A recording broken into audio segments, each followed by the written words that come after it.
টানা বৃষ্টি ও ডিভিসির ছাড়া জলে বানভাসী উদয়নারায়ণপুর। বাঁধ ভেঙে প্লাবিত বিস্তীর্ণ এলাকা, জীবনের ঝুঁকি নিয়ে জলবন্দী বাসিন্দারা। ত্রাণ না পাওয়ায় ক্ষোভ বাসিন্দাদের। উদয়নারায়ণপুর থেকে প্রতিবেদন তুলে ধরেছেন আমাদের প্রতিনিধি সুস্মিত মজুমদার। দেখুন। আমাদের তো সমস্যা প্রচুরই হচ্ছে। এই 4-5 দিন আমরা ধরো না খাওয়া দাওয়া হচ্ছে পাচ্ছি না, সব বন্যাতে আসছে, জলেতে আসছে। আমরা সব খুবই সমস্যার মধ্যে। ত্রাণ পেয়েছেন সরকারি? হ্যাঁ, না চাল পাইনি, সেরকম কিছুই পাইনি। একদিন খিচুড়ি দিয়েছিল, একদম দেখেছে না দেওয়ার মতো।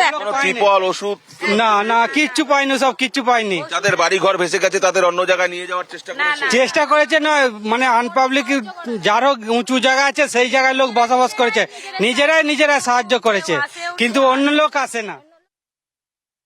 আমরা এখন দাঁড়িয়ে আছি উদয়নারায়ণপুর অভিরামপুরে, এবং এই জায়গাতেই আমার ভিডিও জার্নালিস্ট দেখাচ্ছে যে পথশ্রী রাস্তা যে তৈরি হয়েছিল, প্রায় 40 লক্ষ টাকারও বেশি ব্যয় করে এখানে একটি বাঁধ নির্মাণ হয়েছিল রাস্তার উপর দিয়ে। সেই বাঁধ ফি বছর ভেঙে যায়, যেমনটা কিন্তু স্থানীয় মানুষরা অভিযোগ করছেন, এবং যার ফলে বিস্তীর্ণ এলাকা, হেক্টরের পর হেক্টর চাষের জমি ভেসে যায়, এবং সেই জল একভাবে থেকে যায় 4 থেকে 5 দিন, যার ফলে প্রচুর ধান এবং ফসল নষ্ট হয়ে যায়, এবং তারপর যে সাধারণ মানুষ, গরিব চাষি, তাদের প্রচুর ক্ষতি হয়, এবং এই ক্ষতি তাদের ফি বছর হয়। যদিও মুখ্যমন্ত্রী এবং বিরোধী দলনেতা বিভিন্ন জায়গায় এসছেন, বিভিন্ন রকম ত্রাণ তাদের দিয়েছেন, কিন্তু এই এলাকার মানুষদের অভিযোগ যে কোনো রকম সরকারি ত্রাণ তো নয়, কোনো রকম বিরোধী বা কেউ কোনো রকম ভাবে তাদের কোনো রকম সাহায্য করেনি। সামান্যতম ত্রিপল, ওষুধ যেটুকু প্রয়োজন সেটুকু জিনিসও তারা এখনো পর্যন্ত পায়নি। পানীয় জল তাদের নিয়ে আসতে হচ্ছে 2 থেকে 3 কিলোমিটার দূরে, এক কোমর জল ভেঙে সেখান থেকে গিয়ে তাদের পানীয় জল নিয়ে আসতে হচ্ছে।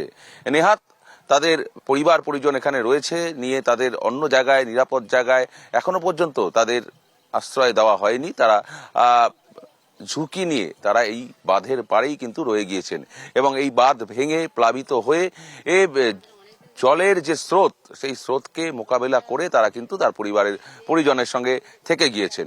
ক্যামেরায় সন্দীপনের সঙ্গে সুস্মিত, NKTV বাংলা, উদয়নারায়ণপুর।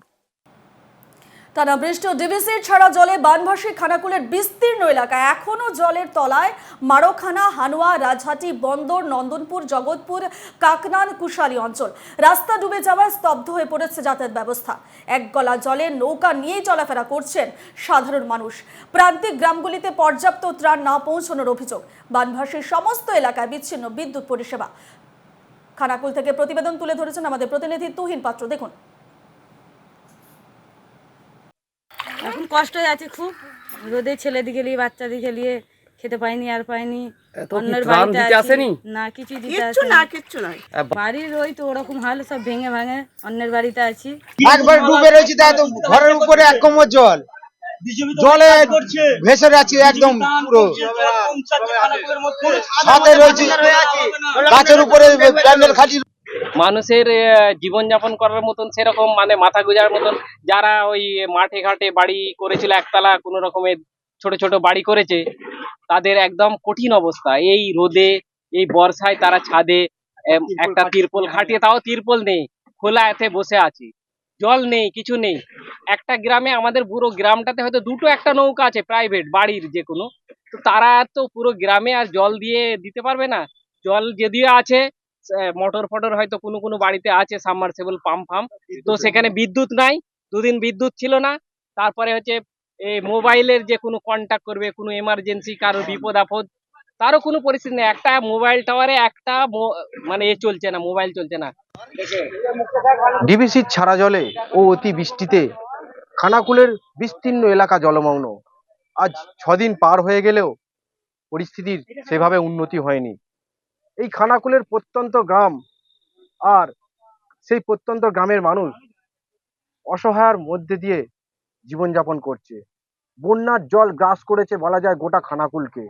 আর এই বন্যার দুর্গতরা ত্রাণ না পেয়ে বিভিন্ন এলাকায় ক্ষোভ দেখাচ্ছে তাদের বেঁচে থাকার রসদ খুঁজতে। আর এই পরিস্থিতিতেই প্রশাসন দাবি করছে যে প্রশাসনের উদ্যোগে বিভিন্ন জায়গায় সরকারি আধিকারিক ও বিভিন্ন জনপ্রতিনিধিরা বিভিন্ন এলাকায় বন্যা দুর্গতদের কাছে ত্রাণ পৌঁছে দিচ্ছে। কিন্তু সাধারণ মানুষ যারা এই বন্যার কবলে পড়ে এখনো গৃহবন্দী, একতলা বাড়ি সমান জল, তাদের যোগাযোগ সম্পূর্ণ বিচ্ছিন্ন। যাতায়াতের জন্য নৌকাও সেভাবে প্রশাসনিক দিক থেকে ব্যবস্থা করা হয়নি বলে এমনটাই অভিযোগ। পানীয় জলেরও সংকট দেখা দিয়েছে। তাই নৌকা না পেয়ে জীবনের ঝুঁকি নেই পারাপার করছে এক জায়গা থেকে অন্য জায়গা, আর কখনো জল আনতে, কখনো বাড়ির বাচ্চাদের খাবার আনতে। আর এই পরিস্থিতিতে তারা আশঙ্কা করছে এরপর যদি ডিবিসি জল ছাড়ে বা আকাশে বৃষ্টি হয় তাহলে কিন্তু তাদের বেঁচে থাকাটাই একটা দুর্বিষহ হয়ে দাঁড়াবে।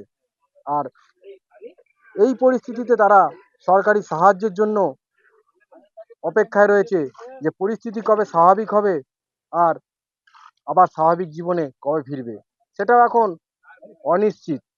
খানাকুল থেকে তুহিন পাত্র, NKTV বাংলা।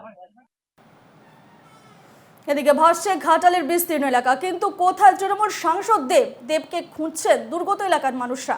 বন্যা দুর্গত এলাকায় ইতিমধ্যে গিয়েছেন মুখ্যমন্ত্রী মমতা বন্দ্যোপাধ্যায়, গিয়েছেন বিরোধী দলের নেতা নেত্রীরা, কিন্তু বানভাসী এলাকায় এখনো পর্যন্ত একবারও দেখা যায়নি এলাকার সাংসদ দীপক অধিকারী অর্থাৎ দেবকে।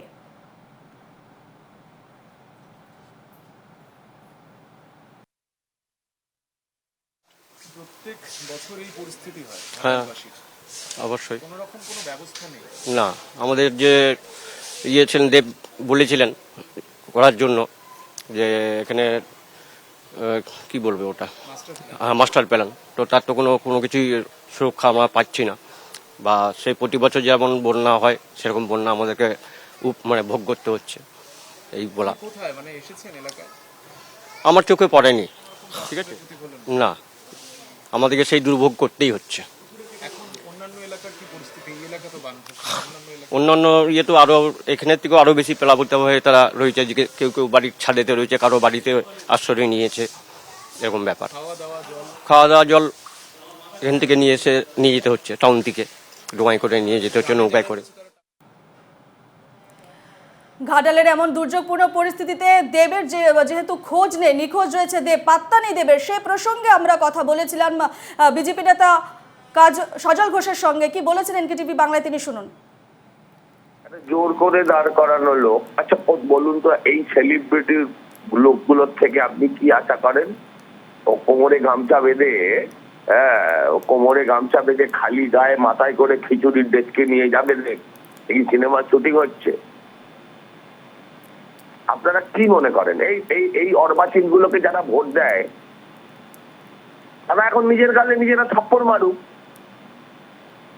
এদেরকে ভোট দেয় কেন? এরা কি কখনো বলে না? এরা বললেও আপনি বিশ্বাস করেন যে বন্যার সময় কোমর জলে দাঁড়িয়ে উনি করবেন, ভেলা, কলা পাতার ভেলা, ওই কলা গাছের ভেলা ঢেলে ঢেলে মানুষকে সাহায্য করবেন? এটা কি ভাবেন? এটা তো কেউ ভেবে ভোট দেননি। তাহলে আজকে আফসোস করে কি লাভ? দেবের থেকে তো এটাই স্বাভাবিক, এটাই এক্সপেক্টেড। আপনি দেবের থেকে কি আশা করতে পারেন?